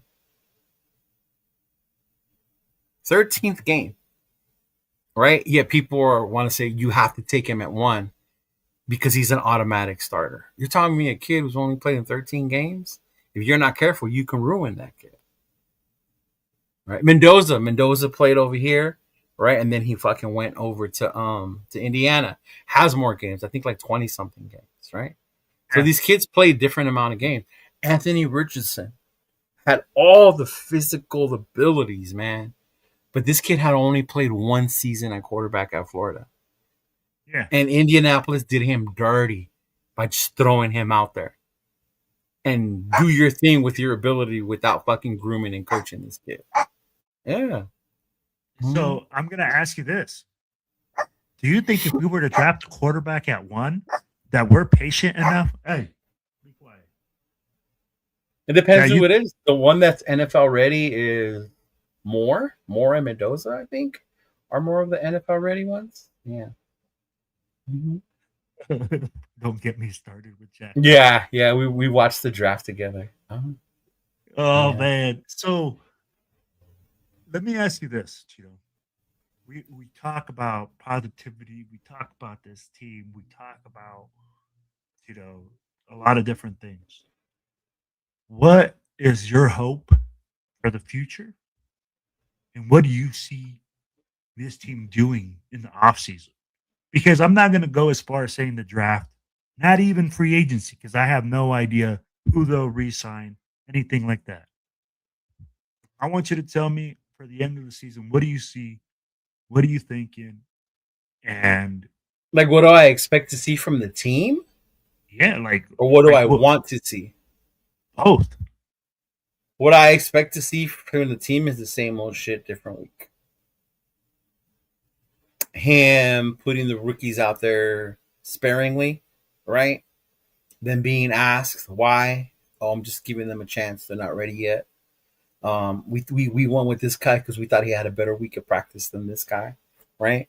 Like at this point, like you should be starting Rodgers. Grant might not be ready, but let's start getting him warmed up. on the defensive side, Pegues, Tonka Hemingway, get them up there on the fucking defensive line front. See what they have going. On the cornerback, Porter should be fucking playing the whole time. Let Porter play. He's a new corner. He needs the game time. He needs the experience. The wide receivers, Jack Bech, number 1 wide receiver. Make that motherfucker number 1. Put him at the 1. You know, see what he can do. Thornton at the 2, Tucker at the 3 in the slot. Right, see what he does. Mix them around, mix it up. See what they can start doing. That's what I would want to see. But we're not going to see. We're going to see the same shit we've been seeing all year because Pete won't change that. Even with Chip Kelly gone, we saw the same shit over and over. And that right there, what you said seems so fucking logical to me. Why is it that the things that are logical our team doesn't do? We're already at the back end. I don't want to hear Pete Carroll telling me that he wants to win games, that he's going to make the Raiders into a championship contender this year, that we're going to go to the fucking Super Bowl. Yeah. Like, everybody was at the beginning. You could end the season on a losing record and still have something positive on a high, yes. The way Detroit did with Campbell, right? That year they knocked out Green Bay out of the playoffs. That's what I want to see, bro. And that's something that would give me hope. That was something that I could actually do a show and be positive about. Like if our last game, Kansas City needed a win to get in, and we knocked them out. But then now you're going to start the argument in the nation. What good does that do? Look at our draft position. Here's the thing again. I'd be like, right, 805. Draft position doesn't guarantee us the player. No, you could always move up, trade, whatever. Yeah, they can trade, but it gives you a better chance to get him. Yeah, and Diego Pavlia might be a good quarterback for the Raiders. He might be, but I'm going to tell you like this: if he doesn't get his brother under control, that dude is going to have because they're going to see him as a quarterback that's bringing problems to the team. His brother's been arrested twice at the game. Okay, can we start looking at coaches shit before we start doing that shit to players too? Hey, we should. There's shit, right? You should be doing your venting of your players and your coaches. That's all a part of the structure. But I'm just saying, I'm like, when you start seeing all that, right? You start seeing the problems that like Pete Carroll has because he has his son. Are you going to really bring a quarterback that his brother's just getting arrested and known to throw parties and have issues with the fans? You're not going to want to bring that. No. So no matter how big and quality you can win the Heisman, bro, you got more problems than people want to deal with. Diego's problem isn't so much that it's his size. He's undersized and doesn't have the arm. But what Diego does have is the heart and the ability to win. Is what he has. He's a Drew Brees. He's a Drew Brees. He has the ability to win. His arm might not even be as good as Breeze's was. But yeah. And that's what I'm like, bro.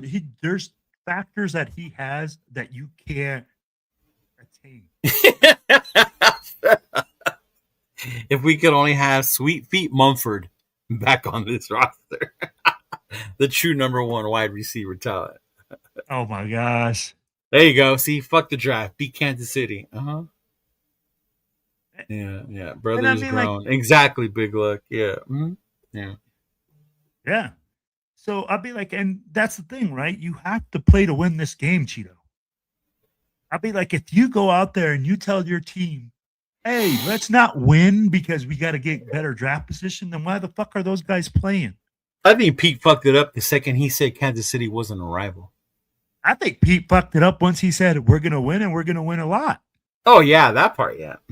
At the very beginning, like literally, that was a no-go for me. When you go up and you say, hey, we're rebuilding, but we're going to win a lot because I'm here, that's a red flag, bro, because we didn't have the blue chip players to say, hey, these are the guys I'm bringing in. These are the guys that are coming here. It was like when AP said, oh, yeah, a lot of guys want to come and play for me. Ooh, because I'm like, bro, I didn't see all these players signing up. I didn't see players knocking down the Raiders door to say, oh, man, hey, AP's here, bro. Hey, I'm going to give you a discount, 2 for 1. No. But does it come to the coach to sign him or the general manager? It comes to both. Here's the thing. If you're telling me we're not on the same. No. So These two are not on the same page. That's 100% agreed. Yeah. But let me tell you like this. When you as a coach, you say that players are going to want to come play for you, and star players, tell me that meeting is not going to be brought up or that player is not going to be brought up. I didn't hear any names. I didn't hear any player come out and say, hey, I want to play for AP. I'll tell you this much. When it comes to that, it's funny how fans will switch up on people because when Jack Jones got here, he was a fan favorite. That was one of the people that wanted to come play for him, and everybody loved him. Oh, people loved that and loved him because he had impact on the field when he was like there. Mm-hmm. Until the second season where people saw that he couldn't develop and he was always lost in coverage and he got exposed. Mm-hmm. Right. And I think people we get enamored. And I was on the AP train. I'm telling you, bro. I felt like, hey, the attitude was going to change, everything like that. And I'd be like, it was hard going through the growing pains. But I would be willing to last more with the growing pains for AP than I do this crap because you expect more. AP, you should expect, shouldn't you expected him to have time management problems? Oh, yeah, he's a brand new coach. Yeah, brand new coach. Yeah. He's learning how to do that. But here, bro, this is just total fuck-ups. You've been a coach for so long, and you can't even teach? Come on, man. Going ass backwards. That's what I'm saying. That's what makes me less patient with this dude, because you were the one that was supposed to be experienced. Yeah. Exactly. So when you're experienced and you're telling me like, hey, you're going to change things, but we see regression, it's tough, man. But then again, I go like, we fire another coach. We do this again. Then where do we go, Cheetah? Yeah. You got to find the right one. Jack is like Caillou, Blue Kelly, high risk, high reward. Hell no! Hell no! Ty Blue Kelly is a walking casualty. He's not even a 50-50. What up, Navy Vet? What's going on, big dog? Mm-hmm. Ty Blue Kelly is not even a 50-50, bro. He's not high risk, high reward. He's just high risk. I think Pete fucked up when he signed his contract.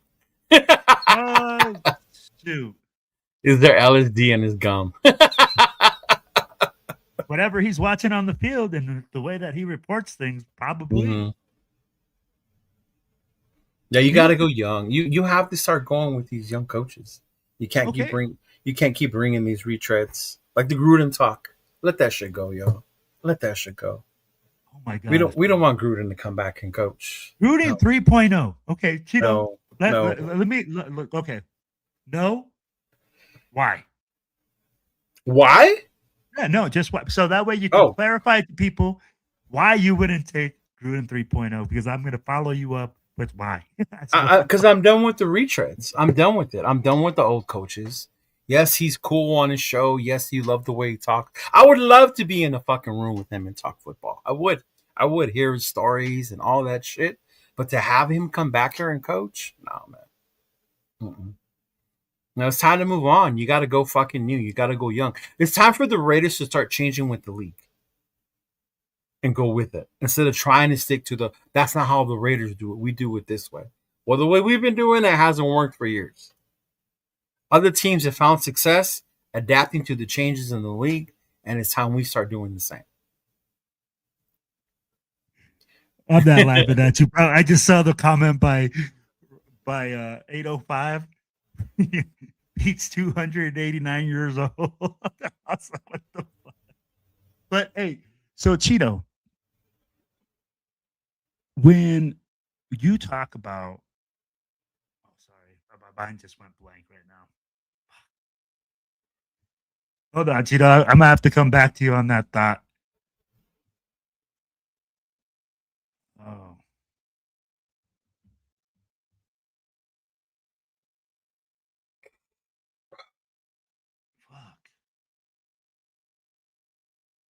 Bro, what were we just talking about? My mind just went blank. Gruden. Okay. You said you were going to give Gruden. No. So Gruden. Okay, I want to articulate it well. What the fuck have we seen with Gruden 3.0 that we haven't seen with 2.0? I agree with you 1,000%. Why do we live in the past? Oh, this was the comment I wanted to bring up. Which one? Somebody, okay, I was actually listening to another podcast. Oh, okay. I was listening to your boy Q. Comes out and says, the Raiders have an identity. They're physical. They're tough. They run the football. They hit the big ball. They've just lost it. We haven't been that in so long. I didn't see it. Exactly.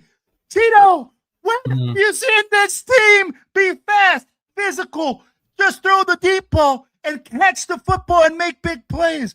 I haven't seen that since 1983. Yeah. Why are we so delusional with trying to hold on to the past that we want to bring back Gruden? That we want to draft the fastest guy in the draft? Why? Why do we do that as Raiders fans? We know that that's not the solution. Bringing on guys that are retreads. I haven't seen anything from John Gruden for 10 years. Well, when's the last time he coached? 2003 or 2020? 2021, 2020. 2021. You haven't seen from him in half a decade. Yeah. What is he going to do with this team, Cheeto? What is he really going to come and do that every single other team that he's seen and offered him a job? What is he going to do with this team? Nothing. So why? Why do we live in this dreamland that Gruden, that somebody from our past is going to come and save this team? Right. That living the way that Al Davis drafted and doing the stuff that he did, that this was going to make our team succeed. Right. I don't know, but I get it. You get enamored. Jeff always says that people fall in love with players. I think people fall in love with personalities as well. And, the Raiders, we're the worst. Yeah. We fall in love with every single person that walks in the door.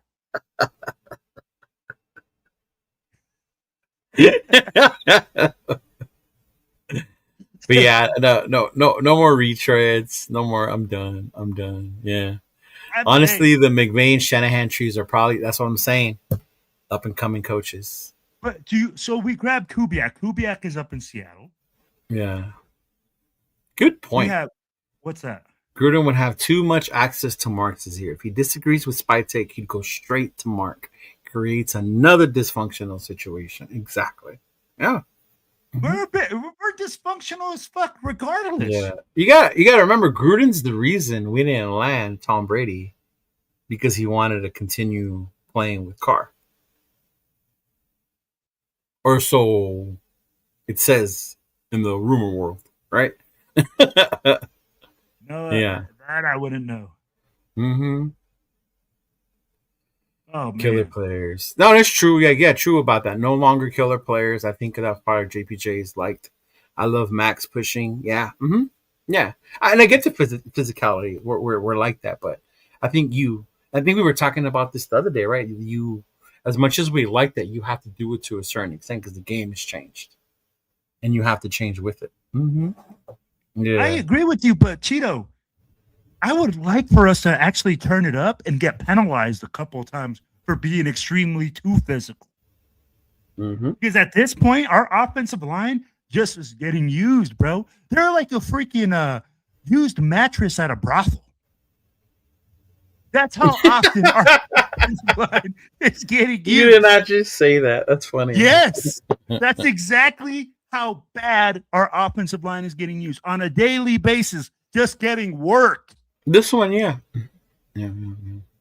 So, I mean, at the end of the day, bro, something has to happen. Yes, I said brothel. He's a brothel. That's how old he is, bro. Hey, he said a brothel at the bunny house. Like he's gonna go at the bunny house. He's gonna go ask Miss Kitty for the house special. Oh my gosh. Yeah, even like leave Carr alone. He's doing his thing. What email? We got an email from the black hole. What? Hold on.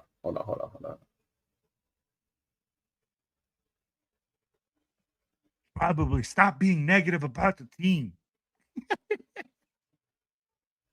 Let's see. Oh, it's a form we have to fill out. Every chapter leader is required to complete a chapter leader check-in form within the next 7 days. Ooh. Ooh. Chapters that do not complete the form by the deadline may be marked as inactive until the updated information is received. Ooh.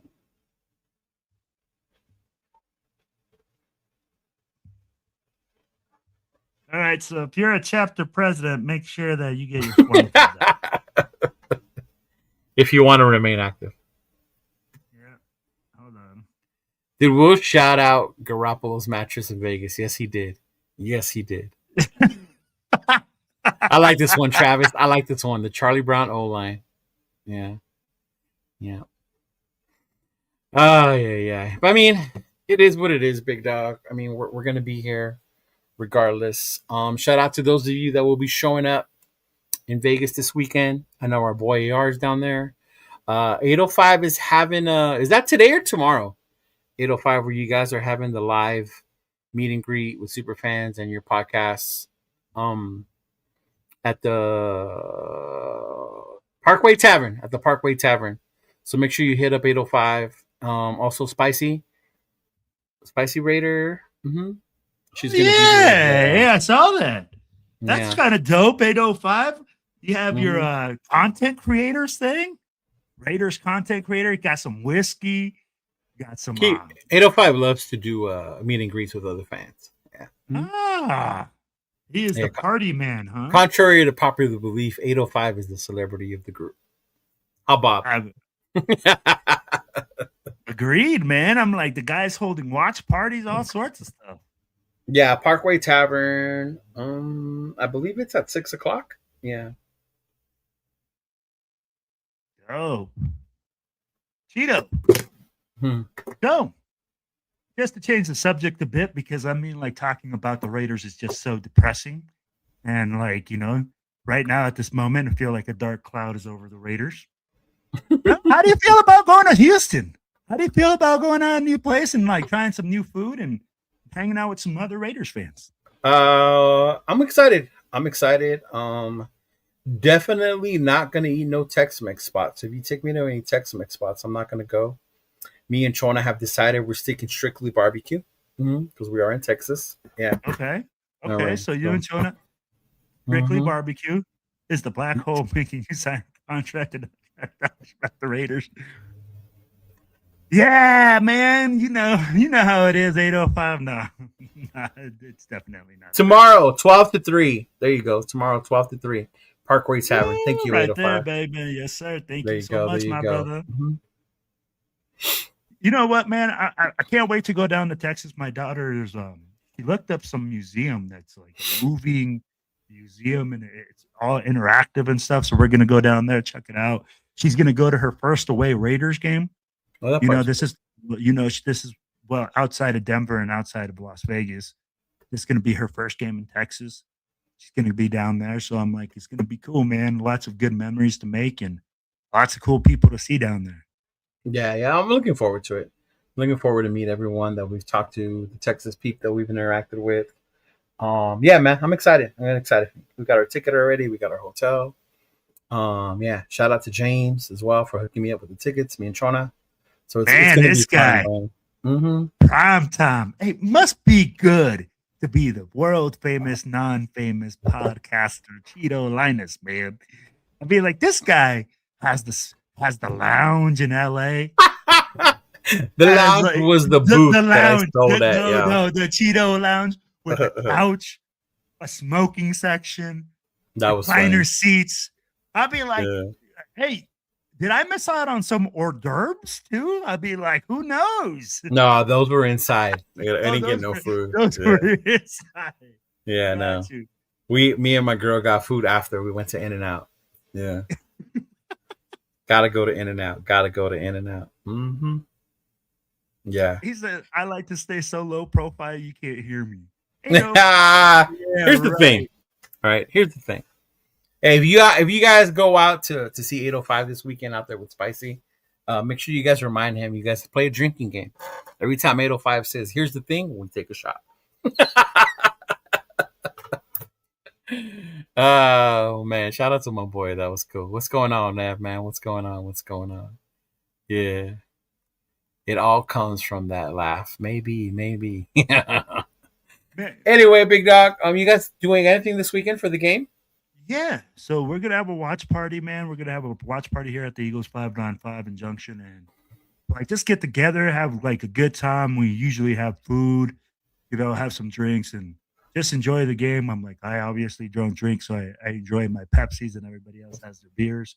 But yeah, man, that's what it's all about. And then we're doing some fundraising for, the homeless shelters and stuff like that. And then we're doing some turkeys and getting ready for our toy drive. Oh, okay. That's cool. Yeah. How about yourself, man?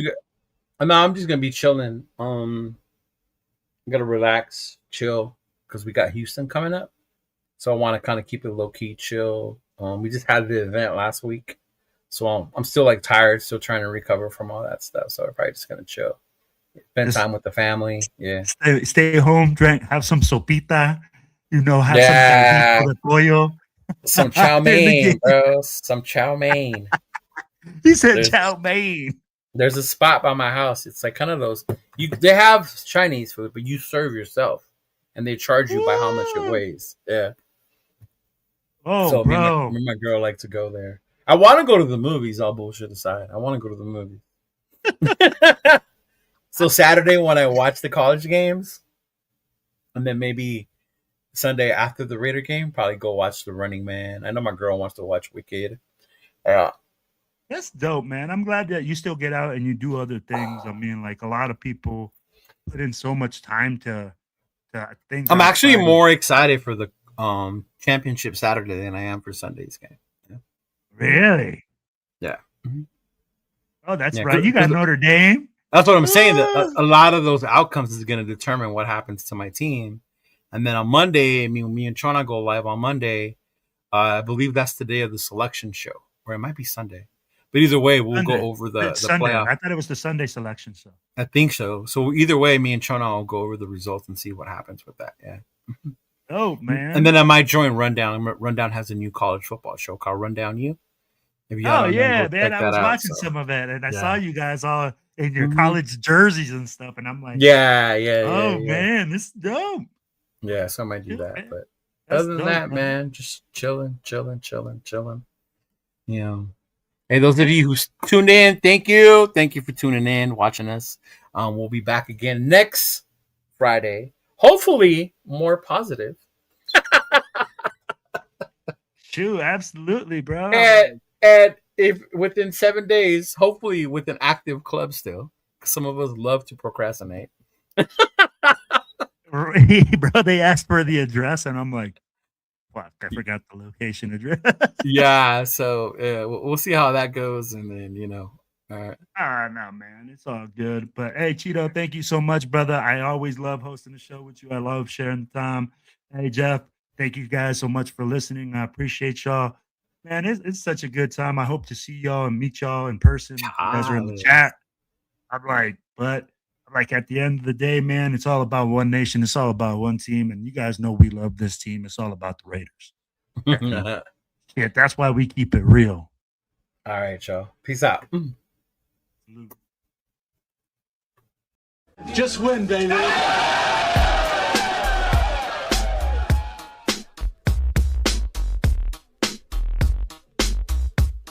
Look, check it out. All black with a hoodie, snapback, really snap on. Long white socks, me mugging like I'm King Kong. With them all black Chuck Taylors. West side and this bitch yelling Raiders. Thug it, cause we know with it. Motherfuckers like y'all suck, but we don't give a fuck, nigga. We deal with it. Y'all jacking to the nigga, fucked up with the quickness. Parking lot squabbles, giving nigga the business. Shh, quiet, the fuck you mean? We yelling Raiders, bitch. Like fuck your team, you wanna talk your shit. Get sad like Scream Stadium, take off, nigga, homicide scene. Oakland to LA, LA to Oakland, Las Vegas, Sin City, steady smoking. Raiders looking to get another ring like fuck y'all haters, nigga, y'all know me. We yelling Raiders, bitch, y'all know what's up, like Raiders, bitch. With their two niggas up like Raiders, bitch. I show no love like Raiders, bitch. Nigga, we don't give a fuck, Raiders, bitch. Y'all know what's up, like Raiders, bitch. With their two niggas up like Raiders, bitch. I show no love like Raiders, bitch. Nigga, we don't give a fuck. With so much drama in the big LV, it's kinda hard being Yaya or end up C. But I, somehow, some ways, keep dropping these Raider hits like every single day. May I sip on this Henny while these haters pay attention and my name stay mentioned. I'ma stay G'd up like a silver feed up and tucked as a burner just in case it heats up. But I'm humble, 10 toes down to never stumble. Keep doing Raider music, imitating, never double. It's like everywhere we go, it's like the same old shit. Here Raiders just suck, y'all can suck my dick. It's a nation just to prove, no need to consume, win, lose, or tie. Raider Nation keep moving, top to the bottom, bottom to the top. It's Raider Nation all day till the casket drop. We yelling Raiders, bitch. Y'all know what's up, like Raiders, bitch. With their two niggas up like Raiders, bitch. I show no love like Raiders, bitch. Nigga, we don't give a fuck, Raiders, bitch. Y'all know what's up, like Raiders, bitch. With their two niggas up like Raiders, bitch. I show no love like Raiders, bitch. Nigga, we don't give a fuck. Welcome in this bitch like nigga, what's happening? With whiskey in my cup, turned up, Raider Nation hella active. Watch what you say, watch the yapping, nigga, don't get your ass kicked. We bout that action, I'm a goofy nigga, but I ain't no goofy nigga. Fuck around and find out he doing a two-piece nigga. Everybody knows me, soon as I hit the scene. They like, Raiders, bitch, nigga, fuck your team. Champions Club, I am the one. VIP access, we do what can't be done. I do what I do, nigga, that's on the daily. Talking hella shit, give a fuck if they hate me. Only one nation, Raider Nation, and it's evident. Any other nation is irrelevant. Commitment to excellence, just win bang, these what we telling them. Shout out to the nation, you know I had to represent. We yelling Raiders, bitch, y'all know what's up, like Raiders, bitch. With their two niggas up like Raiders, bitch. I show no love like Raiders, bitch. Nigga, we don't give a fuck, Raiders, bitch. Y'all know what's up, like Raiders, bitch. With their two niggas up like Raiders, bitch. I show no love like Raiders, bitch. Nigga, we don't give a fuck.